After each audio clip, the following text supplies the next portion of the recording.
We're kicking things off with Vicki McKenna and Culture Cast. Vicki, I titled this segment that I'm going to do with you today "Of Demons and Democrats." Let's talk about to what degree has the Democrat Party wandered so far away, not just from obvious truth, the truth of biology, the truth of reality, but so much so that we could clearly say in many instances they are standing shoulder to shoulder with evil when it comes to things like abortion.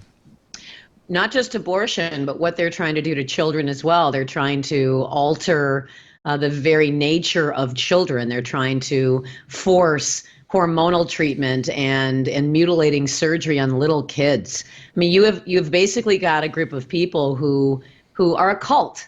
I mean, they're a cult. There's blood sacrifice of infants. There is the transformation of children. Children are not actually considered anything inviolate. Children are a means to an end. I mean, it sounds like some of the creepy horror novels that were written, in pulp back in the 1970s and the stuff of bad movies. But you have a huge group of people who actually do not believe that children are anything sacred or anything unique to be protected. They are malleable. They're manipulable, to be used for a political end that would produce the chaos and the nihilism I think that we see right now. I think that is the actual goal. It certainly isn't about making people happy or bringing about some kind of peace on earth.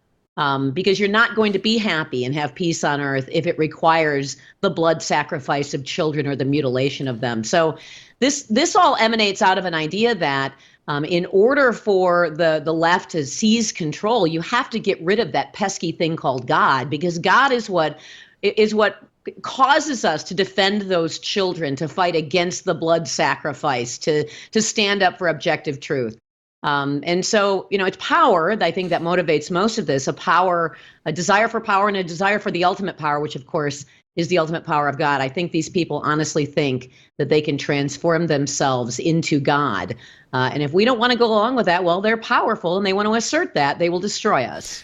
Well, to me, it's just go back 15 years. In just 15 short years, if you had taken the stand that the Democrats are taking today, that with Chuck Schumer's trying to rush through Congress, this new law that will allow any abortion from any time, anywhere, at any point of pregnancy, even if the child were born alive, then you must allow the child to die.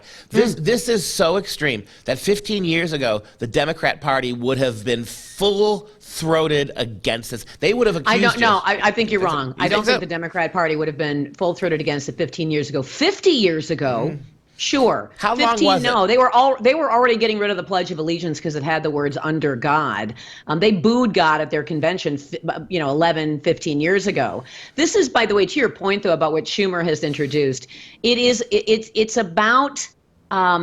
It's about turning the very idea of reality inside out, because it's not about women. This isn't about women and abortion. It says this act is intended to protect all people with a capacity for pregnancy. All people with a capacity for pregnancy. Cisgender women, transgender men, non-binary individuals, and those who identify with a different gender than others.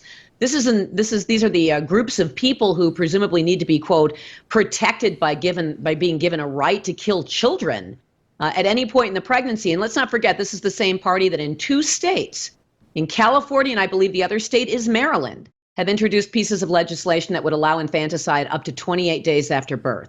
So, this has been coming on the Democratic Party for a long time.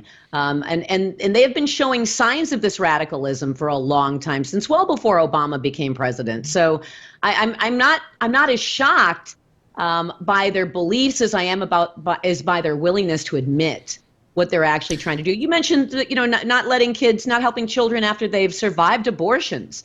That's merciless. that's evil and merciless, and they demand to be able to do this in the name of the pursuit of their power. Yeah, and the other thing I would point out is the degree to which the progressives have absolutely convinced women, and let's be very clear, the only group that can have babies. You can word salad it all you want, throw around cis that and trans this. One word describes all of those creatures, and they're all called women. It's amazing to me that you think about the vehemence. Think about the angry, murderous vehemence of a huge number of women in this country who believe that destruction, the radical destruction of the child they created through their own sexual behavior, is somehow a great moral good, that there can be no other way of looking at this, though, through the lens of liberation and empowerment. That's what's really frustrating. I mean, there were people cheering the death of the Jews in the 1930s who thought this was an incredibly progressive and forward way of dealing with human problems. It's the same thing when it comes to this right now. Yeah, and how isn't it? How is this not the same thing when you have people saying, shout your abortion, when you have, as you saw in front of that Manhattan Catholic Church, with the young men, continually praying the rosary, but the women running around, I killed my babies, acting out abortions as if it's some kind of ritual, as if it's some kind of thing to be, that is sacred. And so, yeah, this is the vehemence and the audacity. To actually think that somehow you can declare your commission of a death, of a murder, a moral good, is again it's more of a testament to the left's inversion of reality, inversion of the truth, inversion of the concept of objectivity. And what is the inversion of the truth? The inversion of the truth is defined as evil. And so, I mean, it's the only place I can actually land, and the only real word that describes everything that's going on succinctly. Well, at we've now just traced the descent of Democrats into Democrats. After the break, let's talk about the possibility that maybe engaging in this kind of conscienceless murder jubilantly, maybe that's going to invite actual demons. We'll be right back. Well, let's talk about that.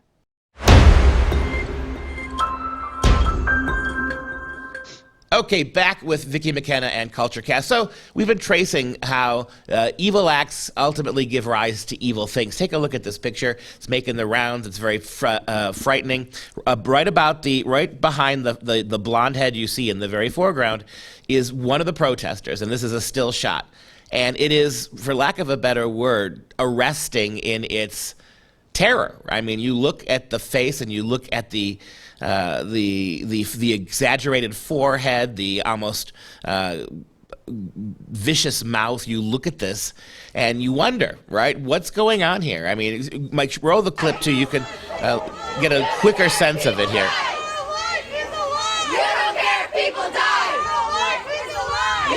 Right there, you see it over the shoulder. And as soon as the camera comes over the head of that woman, watch the thing turn immediately away from the camera.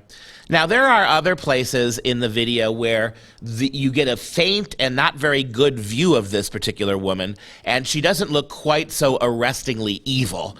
Right. So the question is this. I mean, one of the things we've talked about a lot is that that to allow this kind of evil inside of yourself is indeed, in many instances, to bring the demonic in you. And it wouldn't be surprising in the least if there were times where those things that we allow into ourselves, they look out through our eyes. They look out through our own visages, and every now and then you catch a glimpse. I think that's what we saw. I think we saw somebody who had allowed herself, who invited in demons, and there was just for a split second you could see it manifest. Because she, again, like you were saying, if you can see some of the fainter images of her, she doesn't look like a walking demon. But in that picture, she looks like, for a moment, that she was taken over by something else, and we were meant to see that. If I were that woman and and she has to have seen this picture, if I were that woman and I had seen that picture, I would be terrified of what might be going on within myself. But then again, you have to believe in God. You have to believe in demons if that is something that can dawn on you. But if I were to look at myself in a picture like that, I would have thought something is seriously wrong. I think I would have called a priest. And when you think about what's going on there, this is, and I would also call your attention to everybody else. What you and I see so clearly, just by an accidental snap of a camera, is completely and utterly unavailable to everybody else who's engaged in their hate speech. They are screaming at the house of John Roberts, I believe it is. They are threatening. They are raging about their right to destroy human life. Even if you want to make the argument that they believe in good conscience, right? That an unborn child at certain phase, at least, is not a child. What they're demanding here is the ability to kill children without any stigmas, without any they want it celebrated completely. You've seen these stories about women who have abortion parties. Yes, they'll actually get their gal pals over, and they'll bring the heating pads, and they'll bring Haagen-Dazs ice cream and romantic comedies that everybody's going to watch together, and a gigantic bottle of Gallo. I'm sure you've seen those stories, and if you haven't, look it up. Abortion parties. You also have women who want sympathy, who want to be able to take time off, bereavement time, so that they can contemplate the abortion that they so enthusiastically endorse. Again, like it's a ritual sacrifice, like it's something that needs to be turned into, inverted into something beautiful from something ugly. But you can't do that with abortion. You can't do that. And I think that's what you saw on the face of that woman. Well, that maybe she thought she was there doing good or being righteous, but you can't invert evil into goodness. Evil's always going to show itself, and I think that's what we saw on her face. I agree. And let's not forget, too, the warped consumer culture in this country right now, where you've got major institutions of money making, of capitalism, who are promising moms, pregnant women, that they will pay to give them leave and travel money to leave the states that may ban abortion,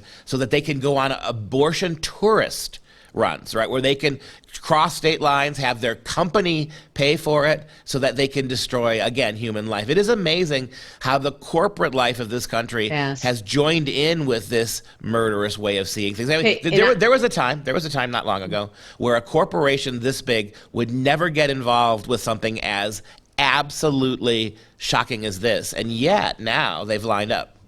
Levi's made a big to-do, put out a press release. There was a PR firm, so a high-level PR firm who was advising its corporate clients not to take a stand on this. And so I am actually somewhat surprised that I haven't seen more companies do it. But again, the corporate PR firms maybe are getting the joke, and that America's sick of this. We are tired of this. If you drive in any place that is not a dense city center, you actually see rational, normal people. There are American flags flying. People are polite. There are children that are in intact homes. Believe it or not, there is a normal America outside this freak show, funhouse snapshot that the media always wants to show us, as if everything is the radfem movement of Washington, D.C. suburbs. It's just not. That's just not the way it is. And so I think what the corporations need to recognize is that not only are there more of us than there are of the crazy people who will